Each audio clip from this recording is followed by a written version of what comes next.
the physical part. If you can't help the physical part, like I was watching the thing when you called me earlier, guy was talking about the five shows that would have been canceled today if they were on the air. Okay, Fred Sanford, In Living Color. In Living Color, and Handyman was the only one that I laughed at Handyman, but I agree with it. Of course, right? But you can't help that you are wrong for that, because that is something can't nobody help. I'm laughing now in my head. But because Damon Wayans was once handicapped, he felt he could do that. All right, and that he had a gimp leg or something like that, right? A gimp foot or some sort of foot. He had to wear that club foot. There you go. Yeah, he had to wear that brace like Forrest Gump for a while. He was gumpish.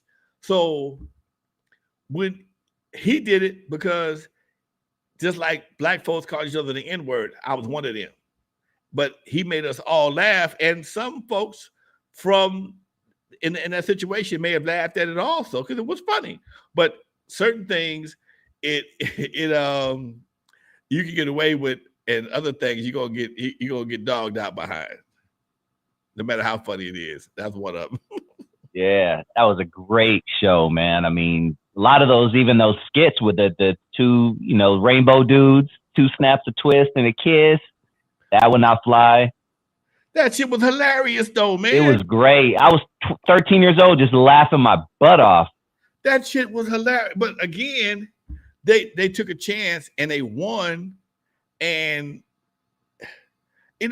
I think it's sad when you can't laugh at certain shit. I think it's sad when you can't laugh at yourself. You can't laugh with others. I just think it's sad, man. Because some of the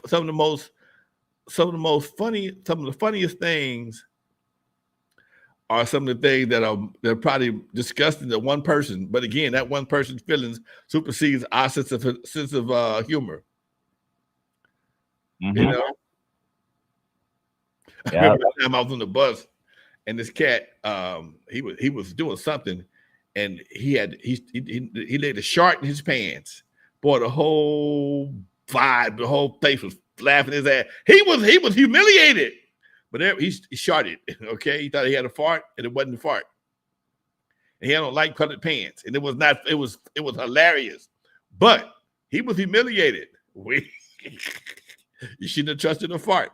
Anyway, yeah. The older I get, the more I appreciate that advice right there, brother. Never trust a fart, homie. All right. Let's jump into Marlon Cozy. Had a question. Shout out to Marlon Cozy, a day one, man. Literally a day one. 8 years ago, he was rocking with us. He says, yo, Unc, you tell us about Eazy, Dre, and Cube. What was your relationship like with DJ Pooh? Man, DJ Pooh used to come out of the house a long time ago when he was a youngster. I mean, a youngster. When he was Red in the movie, that's when he come out of the house. He was always quiet, a little goofy. He's a tall, slim dude, high yellow, goofy. I seen Pooh not long ago. We got love for each other.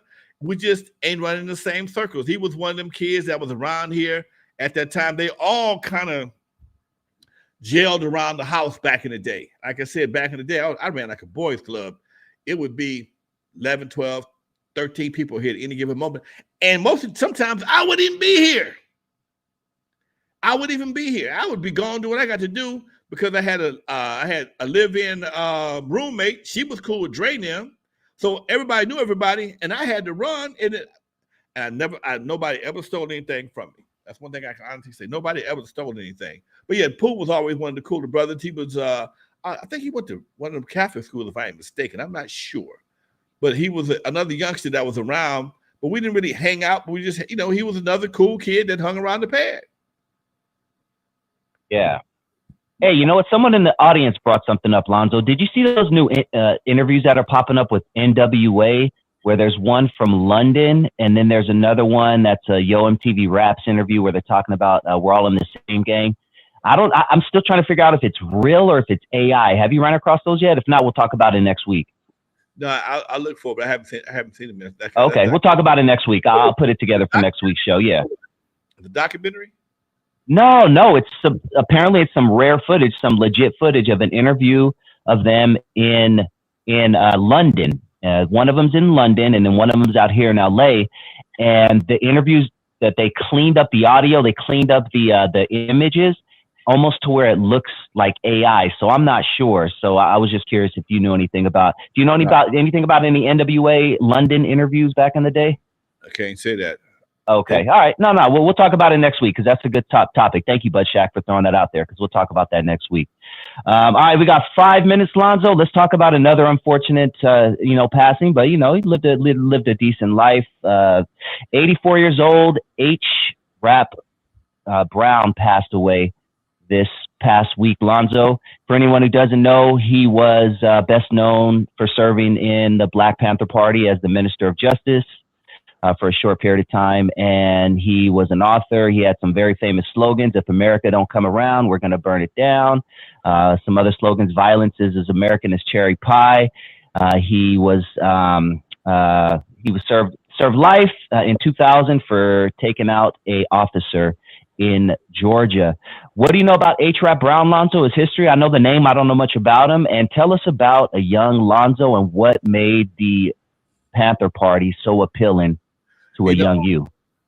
You had Huey P. Newton, you had H-Rap Brown, you had the other brother with the dimples that got killed, Fred Hampton.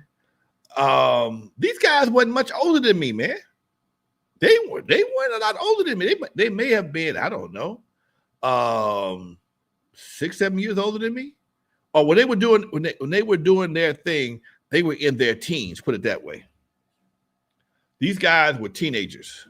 They were feeding people. They had a breakfast program in Oakland, and they were organized. Most of them were in college. And again, when you are, I don't know, 12, 10, 11, 12, and you see some kids, 19, doing stuff, whether smoking cigarettes or wearing black leather jackets with braids on your head, it could be appealing to you.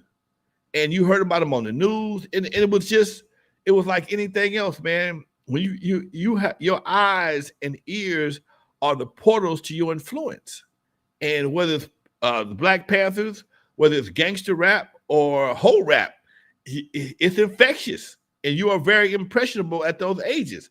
And I was impressionable, dude. To see these guys with the black leather jackets, the big old naturals, they was marching, and some of them lived on my street. Not the main ones, but they would march down my street. They had a group of folks from my neighborhood were part of the Black Panthers.